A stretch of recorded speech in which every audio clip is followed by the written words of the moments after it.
Kitab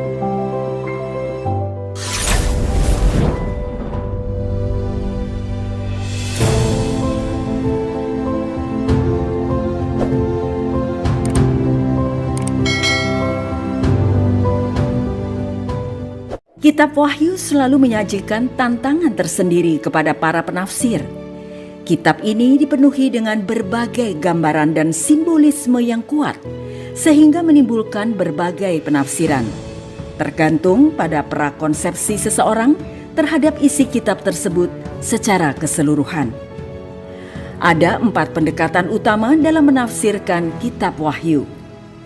1. Preteris, yaitu melihat semua atau sebagian besar dari kejadian dalam kitab Wahyu sebagai sesuatu yang sudah terjadi pada akhir abad pertama. 2. Historicis, yaitu melihat kitab Wahyu sebagai survei sejarah gereja dari zaman para rasul hingga saat ini. 3.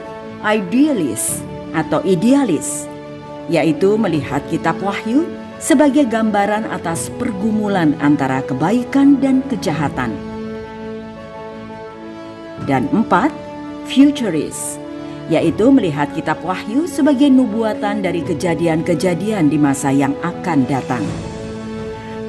Dari keempat pendekatan ini, hanya pendekatan futurist yang menafsirkan kitab Wahyu dengan metode grammatical historical atau tata bahasa dan sejarah sebagaimana dilakukan terhadap bagian lainnya di Alkitab. Pendekatan ini juga lebih sesuai dengan klaim dari kitab Wahyu sendiri sebagai nubuatan. Lihat Wahyu 1 ayat 3, Wahyu 22 ayat 7, ayat 10, ayat 18, dan ayat 19. Jadi jawaban dari pertanyaan, siapakah 144.000 orang yang dimaksud di kitab Wahyu, akan tergantung pada pendekatan apa yang saudara pegang dalam memahami kitab Wahyu. Kecuali pendekatan futurist, pendekatan lain penafsirkan angka 144.000 itu secara simbolis sebagai wakil dari gereja. Angka 144.000 dianggap sebagai simbol dari totalitas, misalnya angka sempurna dari gereja. Namun ketika melihat bagian tersebut secara apa adanya, dan aku mendengar jumlah mereka yang dimeteraikan itu, 144.000 yang telah dimeteraikan dari semua suku keturunan Israel. Wahyu 7 ayat 4. Tidak ada satu bagian pun di bagian ini yang mengharuskan kita menafsirkan 144.000 ini secara simbolis. Angka 144.000 ini merujuk pada orang-orang Yahudi, di mana masing-masing 12.000 orang diambil dari segenap suku keturunan Israel. Perjanjian Baru tidak pernah menyatakan kalau entitas bangsa Israel digantikan oleh gereja. Para orang Yahudi yang dimeteraikan ini berarti mendapatkan perlindungan khusus dari Allah terhadap semua penghakiman ilahi, termasuk dari si antikristus yang sedang menjalankan misinya di masa siksaan yang dahsyat. Lihat Wahyu 6 ayat 17, di mana orang-orang akan ingin tahu siapa yang dapat bertahan dari murka yang akan datang.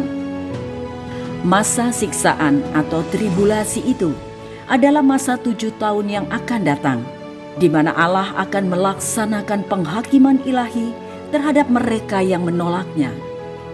Allah akan menggenapi rencana keselamatannya bagi bangsa Israel.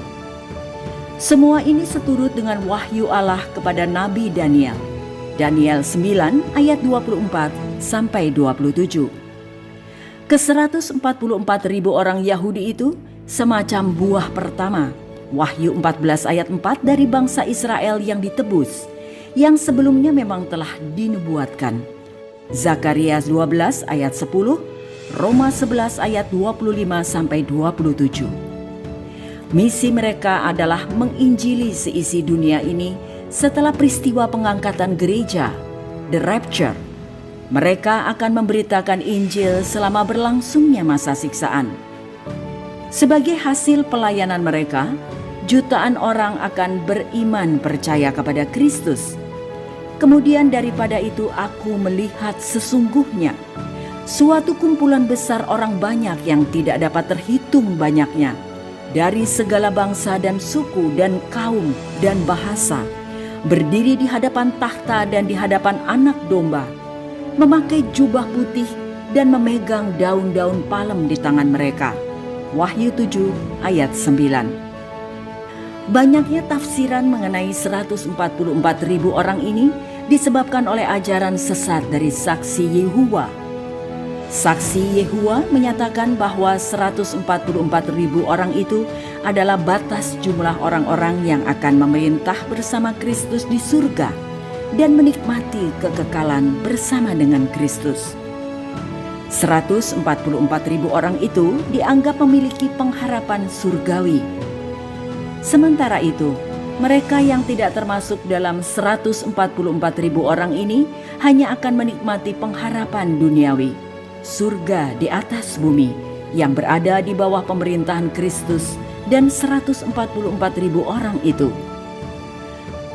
Saksi Yehuwa mengajarkan seolah-olah ada kasta dalam masyarakat, yaitu antara kelompok penguasa 144.000 dan mereka yang diperintah. Alkitab tidak pernah menyatakan soal adanya kelas ganda semacam ini. Walaupun memang benar menurut Wahyu 20 ayat 4 bahwa ada orang-orang yang akan memerintah dalam kerajaan 1000 tahun bersama dengan Kristus.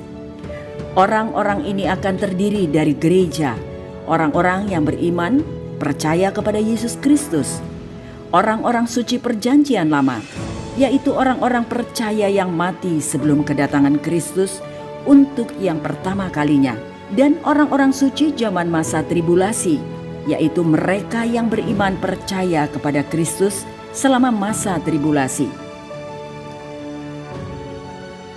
Namun Alkitab tidak membatasi jumlah dari kelompok ini. Apalagi masa kerajaan 1000 tahun ini akan jauh berbeda dengan masa kekekalan, masa di mana setelah berlangsungnya masa 1000 tahun ini.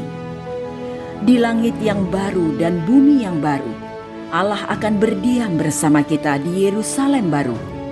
Dia akan menjadi Allah kita dan kita akan menjadi umatnya.